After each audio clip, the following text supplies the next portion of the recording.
بسم اللہ الرحمن الرحیم. عزیز طلبہ السلام علیکم. سبق مائیں کے مشقی سوالات کے ساتھ حاضر ہیں. اس کو لکھا ہے احمد ندیم قاسمی نے. یہ ہے افسانہ.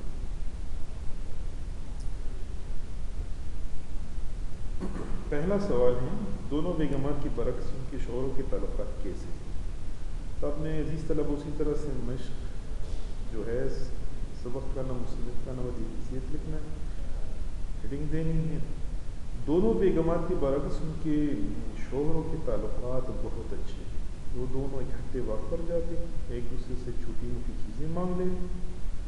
اگرچہ ان کی بیویاں ہر وقت زبانی جھگڑے کرتی رہتی, پر ان کے شوہر ان جھگڑوں کو نظر انداز کرتے ہیں.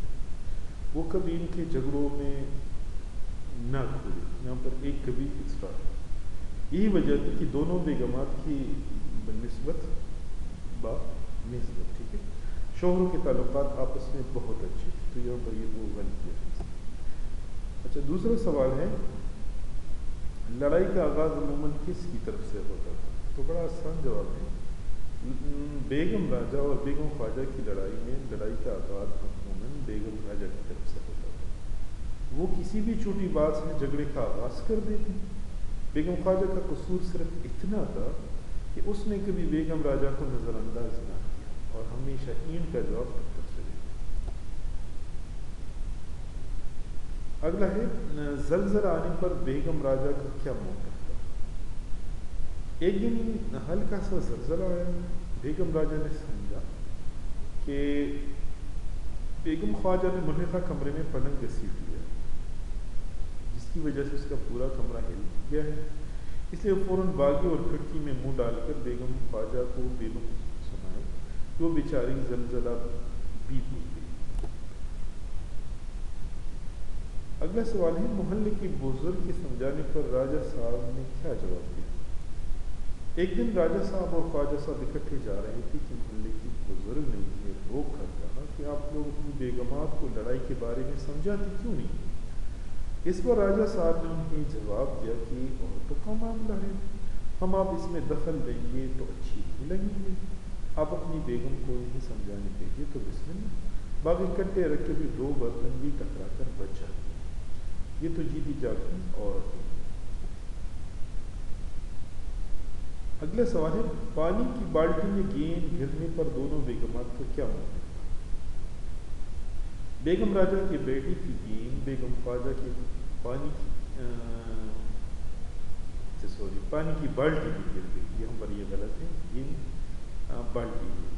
اب بیگم راجہ کا خیال تھا کہ گیند بیگم خواجہ نے پانی میں گرائی ہے تاکہ گیند پانی میں بھیگ کر مٹی لگنے سے اس کے ہاتھ اور کپڑے گندے ہو جائیں اور اسے دوبارہ کپڑے دھونے پڑے. جبکہ بیگم خواجہ کا موقف تھا کہ گیند بچی نہیں بلکہ بیگم راجہ نے تھاک کر بالٹی میں گرائی ہے تاکہ اس کا پانی گندا ہو جائے اور اسے پھر پانی لانے کی تکلیف اٹھانی پڑتی. یہاں پر سوری فرسٹ لائن میں گیند کی بجائے بالٹی لفظ. اگلا سوال ہے بچے کا زخم دیکھ کر بیگم راجہ نے کیا رد عمل ظاہر کیا. تو بیگم خواجہ کی بچی کا زخم دیکھ کر بیگم راجہ کی آنکھوں میں آنسو آ گئے. اس نے بچی کے زخم کو دیکھا تو رنجیدہ ہو گئی. بچی کو گود میں لے کر تپکایا اور پیار دیا. اس کے بیٹے کوشا نے بیگم راجہ کے بیٹے کو پینسل سے زخمی کر دیا تھا. اس کے بیٹے کوشا نے بیگم خواجہ کے بیٹے کو پینسل سے زخمی کر دیا. یہاں پر بھی بیگم خواجہ, یہ بھی غلط ہے تھوڑا. اس وجہ سے وہ اپنے بیٹے پہ غصہ تھی کہ اس کے آنے کے انتظار نہیں تھی کہ کب وہ آئے اور اس کی سخت سزا ملے. تو یہاں پر ایکسٹرا شعر میرے ذہن میں ایک ہی تھا تو میں نے لکھ دیا ہے. تو سوری یہاں پر پھر غلطی ہے, بیگم خواجہ ہے. ٹھیک ہے. اگلا سوال ہے شاید یہی وجہ تھی محلے والوں کو جھگڑے کا زیادہ لطف نہیں آتا تھا. اس جملے سے خاص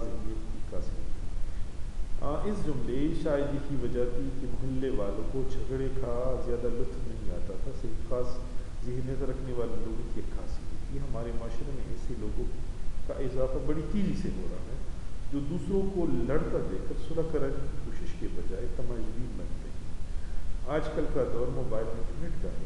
اگر ہم انٹرنیٹ دیکھ لیں تو ایسی درجنوں ویڈیوز ہمیں مل جاتی ہیں جس میں لوگ جھگڑ رہے ہوتے ہیں، پر صلح کرانے والا صلح کرانے کے بجائے ویڈیو بنانے میں مصروف ہوتا ہے.